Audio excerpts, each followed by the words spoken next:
j'ai toujours pas compris ce que ça veut dire islamophobe. Si quelqu'un peut me dire, moi je prends. Dites-moi ce que ça veut dire islamophobe. Comme ça, au moins je saurais si ça s'applique sur moi. Parce que ça serait quand même injuste, hein, injuste de qualifier quelqu'un d'un mot ou de quelque chose et que tu ne donnes même pas la définition. C'est complètement injuste. Ou alors quelque part, tu ne connais pas la définition du mot. Tout ce que tu sais, c'est que ce mot-là, il a un pouvoir, celui d'exclure l'autre de la discussion, celui de le dénigrer, celui de rendre sa parole inaudible. Il va plus être audible, on va plus l'entendre. Il est islamophobe. Quelque part, on sait que c'est pas bien d'être islamophobe, donc il est fou, le mec, s'il est islamophobe. Il faut pas l'écouter. Mais dites-moi ce que ça veut dire islamophobe.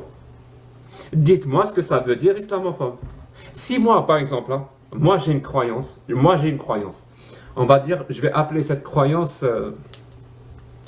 euh, le goa'uldisme. Voilà, j'aime bien ce genre d'analogie. Ma croyance, c'est le goa'uldisme. Et dans mon goa'uldisme, ma croyance à moi me dit que à chaque fois que je sais pas moi, que je croise Foula, à chaque fois que je croise Foula, je dois la gifler. C'est ma croyance. C'est ma croyance. Le goa'uldisme me dit, pardon Foula, à chaque fois que je croise Foula, je dois la gifler.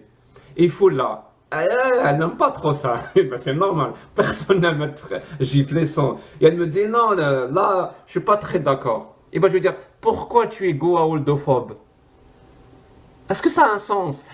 Ça n'a aucun sens. Ça n'a aucun putain de sens.